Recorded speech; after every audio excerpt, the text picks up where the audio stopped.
ओम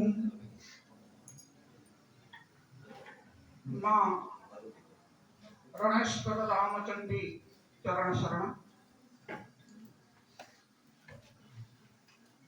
पूर्णमदः पूर्णमिदं पूर्णात् पूर्णमुदच्यते पूर्णस्य पूर्णमादाय पूर्णमेवावशिष्यते।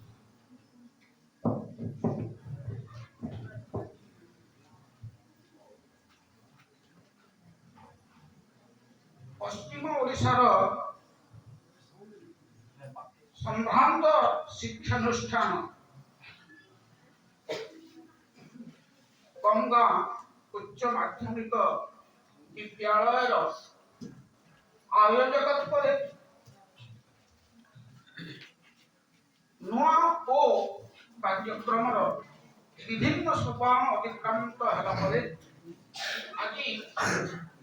उद्यापनी समारोह आम पहुंचीचे एवं परिप्रेक्षी मुख्य अतिथि रूपे विशिष्ट राजनेता प्रथित यशा शिक्षाविद पश्चिमांचलीय इतिहास गौरवोज्वल अध्याय को परिस्फुटन करने निरलस उद्यम जारी रखिथिबा मान्यस्थ प्रभास सिंह महाशय आसन अलंकृत करछन्ति। अनुष्ठान मुख्य एवं सभा मुख्य श्रद्धेय अध्यापक प्रेमानंद पटेल कार्यक्रम को निश्चित भाव मो स्वागत जनाऊँगी। मंच रे उपवेशन करथिबा अध्यापक हरेकृष्ण बाबू अध्यापिका टोनी महाशय मो सम्मुख रे उपस्थित थिबा अध्यापक अध्यापिका ए अनुष्ठान परिचालना कमिटी सभ्य सभ्या ए अंचल विशिष्ट बुद्धिजीवी एवं सम्मुख रे उपस्थित होइतिबा मोर अति परिचित चिन्ह अचिन्ह दोदो चिन्ह प्रिय छात्र छात्री मानू मु विशेष विशेष परिमाण रे स्वागत करुछि एवं मो विषय निकट को आसवा पाई जत्परमास्ति प्रयास करुछि। प्रथम कहि रखुछि मो जगन्नाथ तत्ववेत्ता नुहे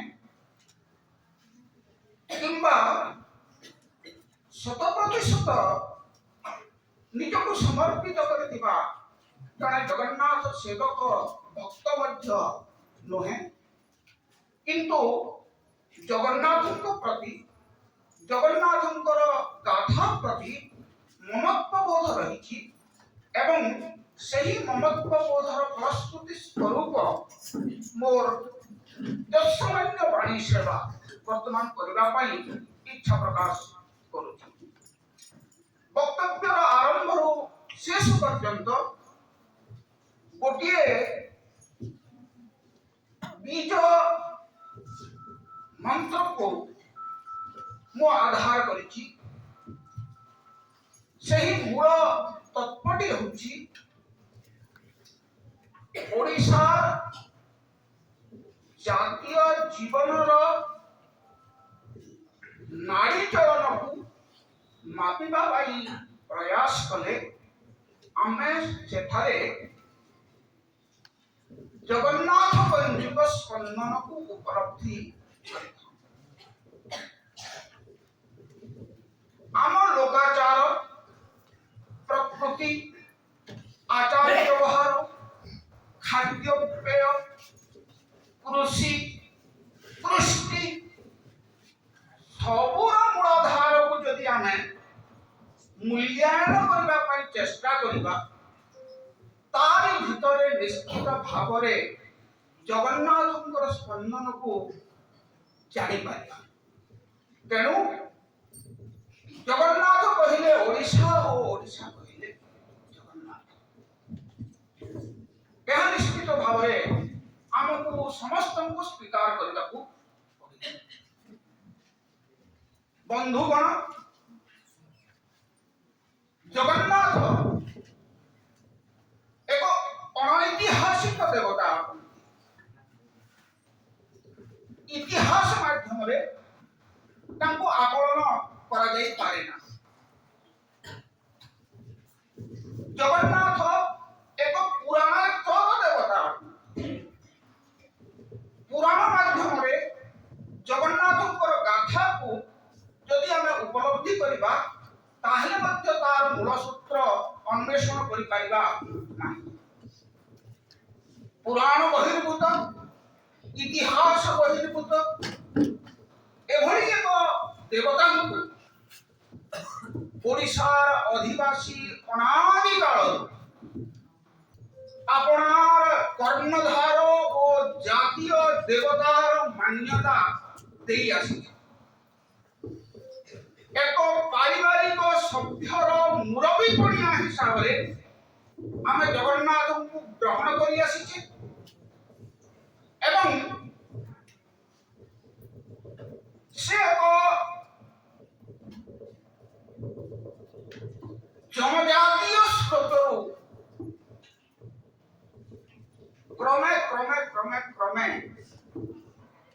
ଏକ ସାମାଜିକ ସ୍ରୋତ ନିକଟକୁ ଆସି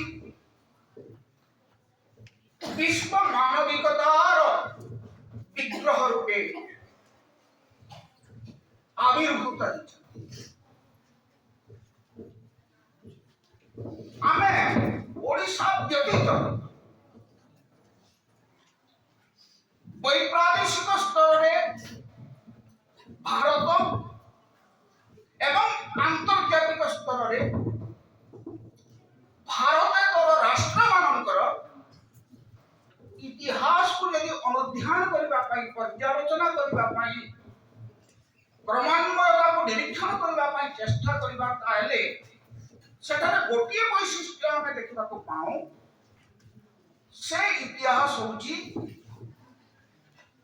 ବୁର୍ଜୁଆର ଇତିହାସ, ଧନିକର ଇତିହାସ, ଖିଲାବାଲାର ଇତିହାସ, ଶାସକର ଇତିହାସ, ରାଜା ରାଜୁଡ଼ାର ଇତିହାସ।